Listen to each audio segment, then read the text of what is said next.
انسانی حقوق کی ہوتی ہے، لیکن ایک طویل زمانہ سیاست کی ان غلام گردشوں میں گھومتے پھرتے کم از کم میں ذاتی طور پر اس نتیجے پر پہنچا ہوں کہ دنیا میں اگر کمزور ہے تو وہ جمہوریت ہے۔ دنیا میں اگر مظلوم ہے تو وہ جمہوریت ہے۔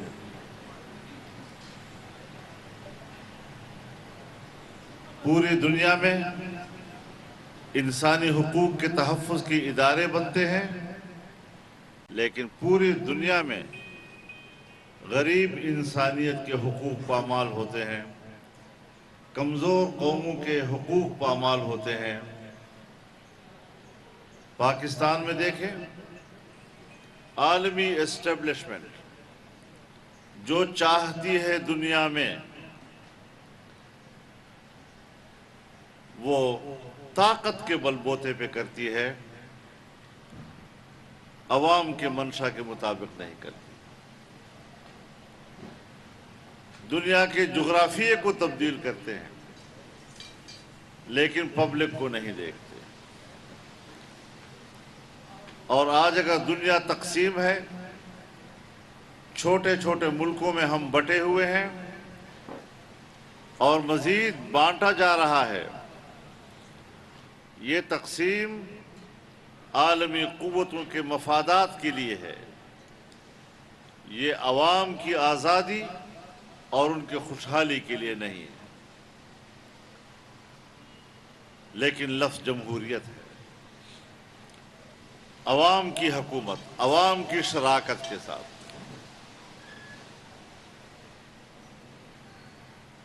چھوٹے چھوٹے ممالک بنا کر دنیا کو جغرافیائی طور پر تقسیم کیا جاتا ہے، نئی نئی سرحدیں بنائی جاتی ہیں، لیکن جب انسانی حقوق کا لفظ آئے گا تو امریکہ اور مغرب کے لیے اس کے کوئی سرحدات نہیں ہیں، اس نام پر جس ملک پہ جاہیں اپنی فوجیں اتار دیں۔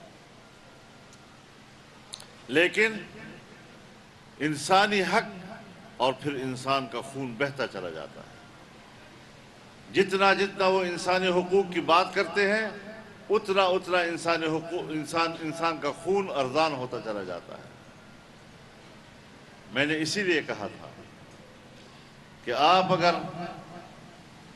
فاٹا کی 125 سال کی سٹیٹس کو تبدیل کرنا چاہتے ہیں، جس سٹیٹس کے تحت قبائل کی 6 نسلیں گزر چکی ہیں اور ان کی ایک خاص طرز زندگی اور ان کا ایک خاص بودباش وہ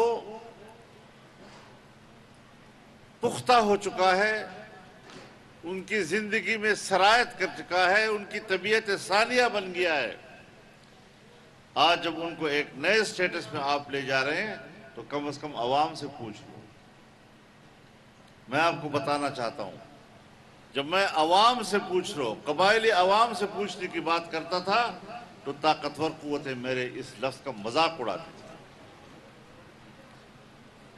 اور میں نے یہ بھی کہا تھا ان سے کہ اگر آج آپ قبائل کے عوام سے نہیں پوچھیں گے تو کل کشمیر ہڑپ ہو جائے گا اور ہندوستان وہاں پھر کشمیری عوام سے نہیں۔ بودباش وہ پختہ ہو چکا ہے، ان کی زندگی میں سرایت کر چکا ہے، ان کی طبیعت ثانیہ بن گیا ہے۔ آج جب ان کو ایک نئے سٹیٹس میں آپ لے جا رہے ہیں تو کم از کم عوام سے پوچھ لو۔ میں آپ کو بتانا چاہتا ہوں، جب میں عوام سے پوچھ رہا ہوں، قبائلی عوام سے پوچھنے کی بات کرتا تھا تو طاقتور قوتیں میرے اس لفظ کا مذاق اڑاتی تھی۔ اور میں نے یہ بھی کہا تھا ان سے کہ اگر آج آپ قبائل کے عوام سے نہیں پوچھیں گے تو کل کشمیر ہڑپ ہو جائے گا اور ہندوستان وہاں پھر کشمیری عوام سے نہیں پوچھے گا۔ پاکستان کا استصواب رائے کا موقف دھرا کا دھرا رہ جائے گا، اور وہی ہوا۔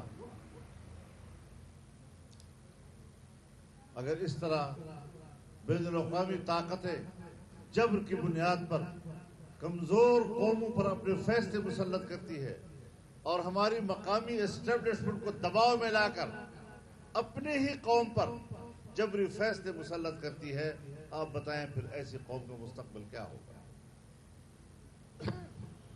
کیا آپ حاصل کر سکیں گے؟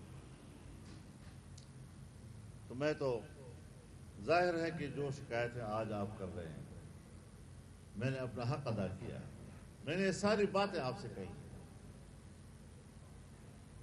مجھے کہا گیا مولانا صاحب آپ تو قبائل کے نمائندے نہیں ہیں پارلیمنٹ میں، آپ کیوں قبائل کی بات کرتے ہیں؟ اور قبائل کے جتنے نمائندے ہیں وہ تو سب ہمارے ساتھ ہیں۔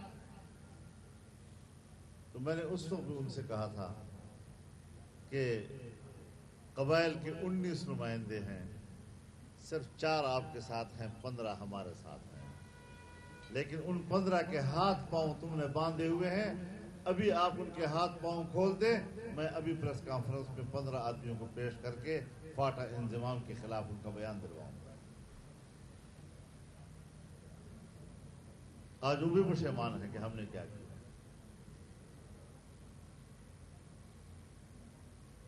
مجھے کہا گیا کہ قبائل کا نوجوان چاہتا تھا، قبائل کا یوتھ یہ چاہتا تھا۔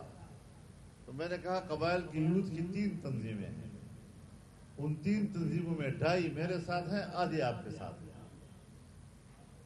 آپ اس آدھی کو آگے آگے کر رہے ہیں، اور 2.5 تنظیمیں جو ہمارے ساتھ ہمارے موقف کی حمایت کر رہے ہیں، اس کو آپ کیوں نہیں سننا چاہتے؟ اب امریکہ میں اس کو کیوں نظر انداز کر رہے ہیں؟ تو یہ رائے کا ایک اختلاف ہوتا ہے، لیکن رائے کے اختلاف کا فیصلہ عوام کرتی ہے۔ جب پارٹیوں کے اندر رائے کا اختلاف ہوتا ہے تو پارٹی کا کارکن فیصلہ کرتا ہے، لیکن یہاں پر جبر کیا گیا ہے، اور آج ہر قبائلی پریشان ہے۔ جو بے گھر ہو چکے تھے ابھی تک ان کو گھر نہیں ملا، ان کے گھروں کا سامان ان کو نہیں ملا، جو چھوڑ کے آئے تھے جب واپس ہوئے لٹ چکا تھا۔ کس کس کو رویا جائے؟ گھروں میں گلی کوچوں میں جنگل اگائے تھے، اس کے بھی کہا گیا کہ خود کاٹو۔ آج بھی قبائل پاکستان کے اندر ڈائسپورا ہے، کراچی سے لے کر گلگت تک قبائل پھیلا ہوا ہے، پنجاب میں قبائل پھیلا ہوا ہے، ابھی بھی وہ اپنے گھر واپس جانے کے قابل نہیں رہا۔ یہ زیادتی کیوں کی گئی؟ کیوں سبز باغ دکھائے گئے؟ ہر سال ہم 100 ارب یا 1100 ارب 100 ارب روپے سالانہ اور 1000 ارب ہم 10 سال میں دیں گے۔ 5 سال گزر گئے ہیں، ابھی آپ کہہ رہے ہیں کہ 50 سے 60 لاکھ کے ارب کے درمیان ہمیں پیسہ ملا ہے۔ 50 ارب ملا ہو، 60 ارب ملا ہو، 70 ارب ملا ہو، مجھے کوئی قبائلی بتائے کہ وہ پیسہ کس کو ملا ہے، کہاں خرچ ہوا ہے۔ ہاں کچھ خاص ایریاز ہیں، خاص ایریا، ان خاص ایریوں میں سڑکیں بھی بنائی گئی ہیں، ان خاص ایریا میں کچھ قلعے بھی بنائے گئے ہیں، ان خاص علاقوں میں کچھ 2-4 مساجد بھی بنائی گئی ہیں۔ جب دنیا کے وفود آتے ہیں تو وہی لے جاتے ہیں ان کو دکھانے کے لیے، دیکھو قبائل نے کتنی ترقی کر لی ہے۔ اور یہ کل قبائل کا 1% علاقہ نہیں ہے۔ آج تک قبائلی علاقوں میں 1 انچ قبائلی زمین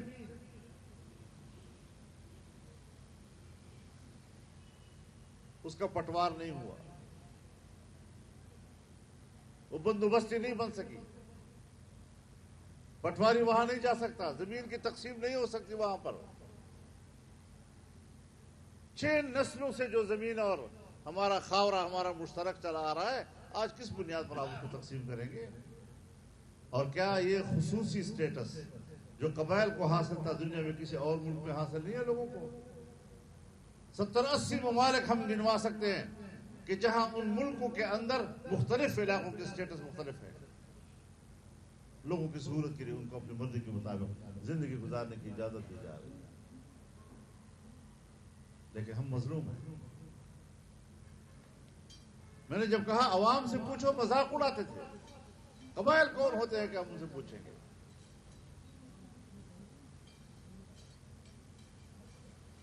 تو نتیجہ کیا ہوا؟ بلوچستان پاکستان میں بعد میں شامل ہوا، آج تک وہاں پر اسٹیبلشمنٹ کی حکومت ہے، وہاں کے عوام کی نمائندہ حکومت کی حیثیت ڈمی ہوا کرتی ہے۔ اور اب جب قبائل کی بات ہوگی، لاکھ دفعہ آپ کا انضمام ہو، لیکن وہاں پر دہشت گردی کے نام پر جو تنظیمیں ہیں، وہاں پر جو بندوق کی سیاست چل رہی ہے، یہ جاری رہے گی، پھر اس کے خلاف آپریشن ہوں گے تاکہ پاکستان کی طاقتور قوتوں کو وہاں پر موجود رہنے کا جواز مہیا ہو۔ آپ جمہوری ہوا میں زندگی نہیں گزار سکیں گے، بھلا آپ لوگوں کو منتخب کریں، بھلا آپ کے منتخب نمائندے ہوں، بظاہر نظر آئیں گے، لیکن جمہوریت کمزور رہے گی، مظلوم رہے گی، انسانی حقوق پامال ہوں گے، اور یہ چلتا رہے گا۔ اب ایک فیصلہ ہے، ہو گیا، اگر آپ ناراض نہ ہوں، میں ایک پرانی بات دوبارہ اگر دوہرا دوں تو پتہ نہیں آپ کی کیا رائے ہو۔ اس وقت تو میری بات نہیں مانی گئی، جو میں نے کہا عوام سے پوچھ لو، قبائل سے پوچھ لو، ریفرینڈم کرا دو۔ آج تو 5 سال گزر گئے نا، اب تو آپ کو انضمام کا مزہ آ گیا ہوگا نا، اب تو انضمام کے ذریعے سے خوشحالی آ چکی ہوگی نا، اب تو قبائلی علاقہ فرانس کے برابر ہوتا نظر آ رہا ہوگا، پیرس بن رہا ہوگا۔ چلو آج ریفرینڈم کرا دو، پتہ چل جائے گا کہ قبائلی عوام انضمام کو قبول کرتے ہیں یا اس کو مسرت کرتے ہیں۔ ابھی مان 5 سال گزر گئے ہیں، لوگوں پر جو بیتی ہے اس کے نتیجے میں اگر وہاں واقعی خوشحالی آئی ہے اور لوگ مطمئن ہیں، لوگ کہیں گے بسم اللہ، ہمیں انضمام قبول ہے، ہمارے سراغوں کو کوئی مسئلہ نہیں۔ لیکن فیصلے عوام کی اگر مرضی پہ ہوں، عوام کی وہ مرضی جس مرضی کا حق اللہ نے ان کو دیا ہے، جب اللہ انسان کو ایک فیصلہ کرنے کا حق دیتا ہے، وہ حق ایک طاقتور انسان ان سے چھین لیتا ہے۔ بڑا آسان آ گیا، جمہوریت مرد آباد، جمہوریت کفر ہے، اس جہالت کا تو میرے پاس کوئی علاج نہیں ہے۔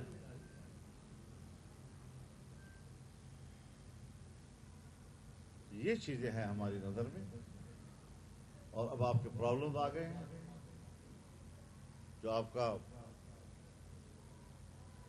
انڈسٹریل آپ کے مسائل ہیں، آپ کے مراعات ہیں، وہ آپ سے چھین لیے گئے۔ تو اسی صوبے میں گدول انڈسٹریل زون کیوں بیٹھ گیا؟ دی ہوئی مراعات آپ نے چھین لی ان سے۔ پھر یہی مسئلے پیدا ہوتے ہیں کہ یہ ظلم صرف ایک علاقے کے ساتھ کیوں ہوتا ہے،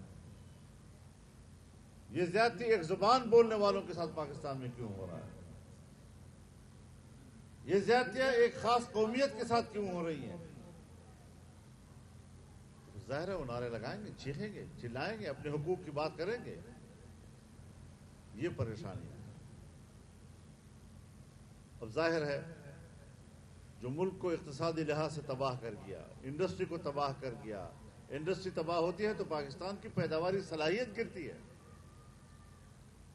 اور جب پاکستان کی پیداواری صلاحیت ختم ہوگی تو پھر آپ بتائیں بازار میں کہاں سے مال آئے گا؟